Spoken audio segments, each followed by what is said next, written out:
سیدنا محمد والا علیہ۔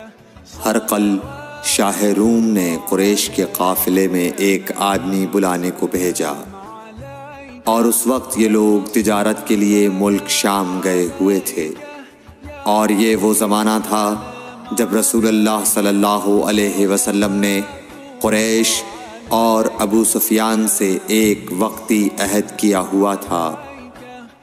جب ابو سفیان اور دوسرے لوگ ہرقل کے پاس ایلیا پہنچے جہاں ہرقل نے دربار طلب کیا تھا، اس کے گرد روم کے بڑے بڑے لوگ، علماء، وزراء و امراء بیٹھے ہوئے تھے۔ ہرقل نے ان کو اور اپنے ترجمان کو بلوایا، پھر ان سے پوچھا کہ تم میں سے کون شخص مدعی رسالت کا زیادہ قریبی عزیز ہے؟ ابو سفیان کہتے ہیں کہ میں بول اٹھا کہ میں اس کا سب سے زیادہ قریبی رشتہ دار ہوں۔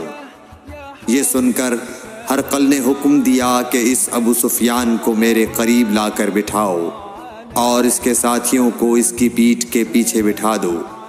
پھر اپنے ترجمان سے کہا کہ ان لوگوں سے کہہ دو کہ میں ابو سفیان سے اس شخص یعنی محمد صلی اللہ علیہ وسلم کے حالات پوچھتا ہوں، اگر یہ مجھ سے کسی بات میں جھوٹ بول دے تو تم اس کا جھوٹ ظاہر کر دینا۔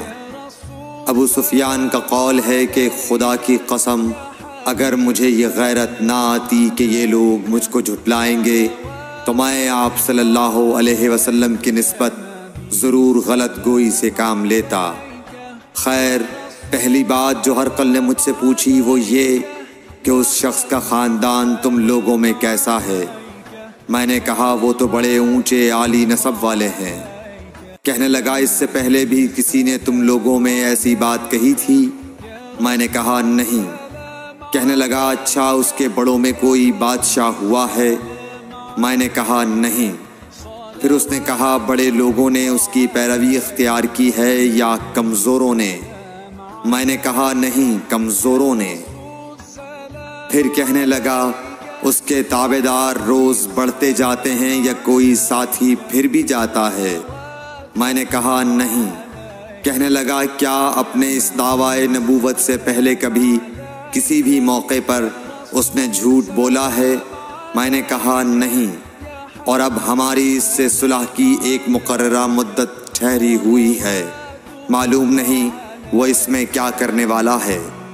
ابو سفیان کہتے ہیں میں اس بات کے سوا اور کوئی جھوٹ اس گفتگو میں شامل نہ کر سکا۔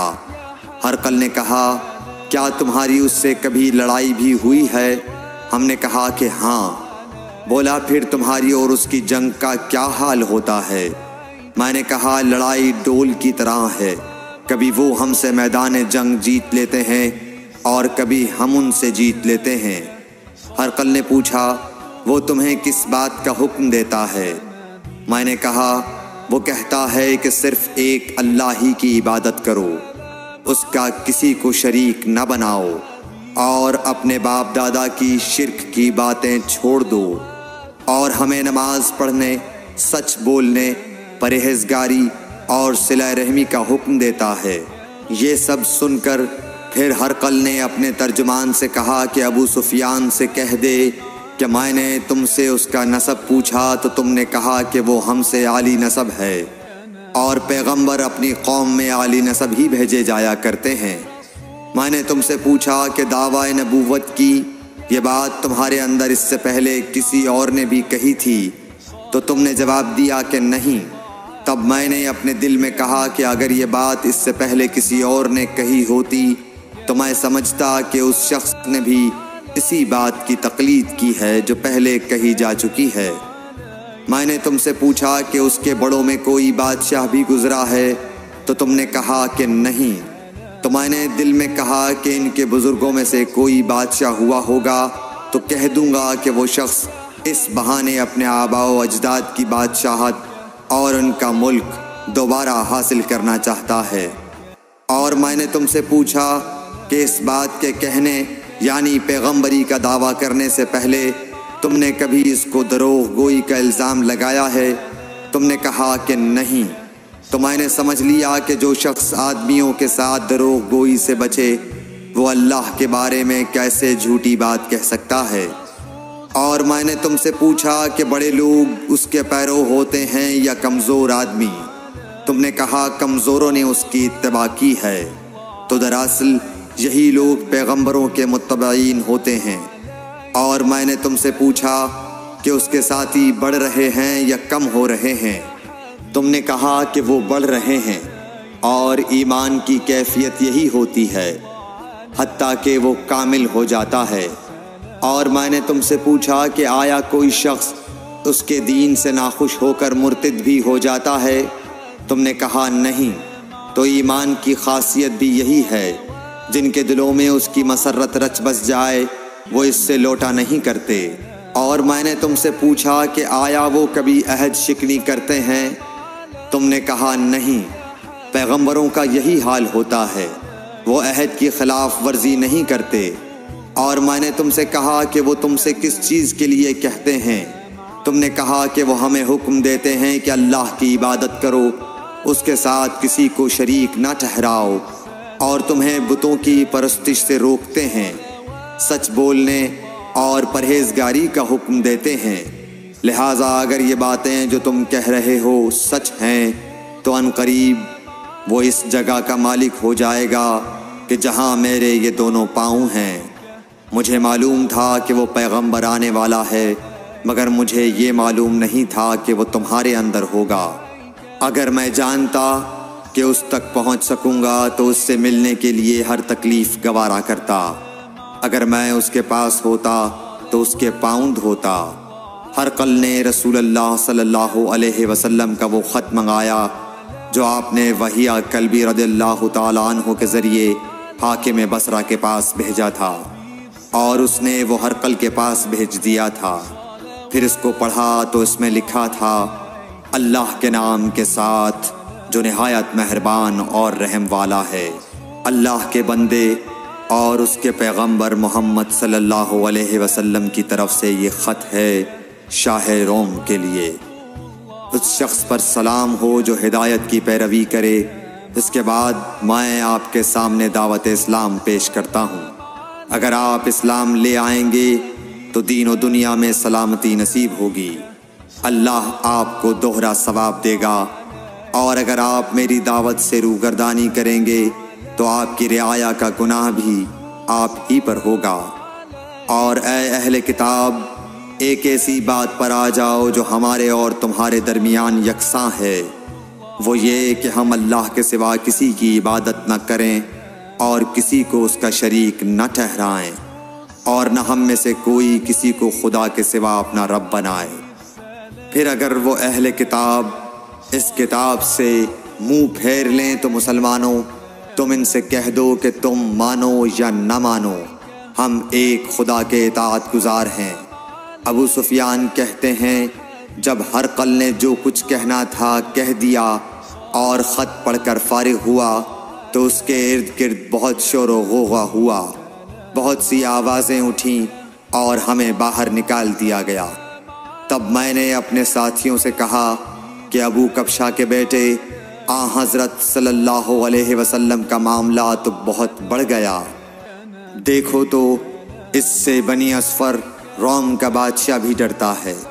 مجھے اس وقت سے اس بات کا یقین ہو گیا کہ حضور صلی اللہ علیہ وسلم عنقریب غالب ہو کر رہیں گے، حتیٰ کہ اللہ نے مجھے مسلمان کر دیا۔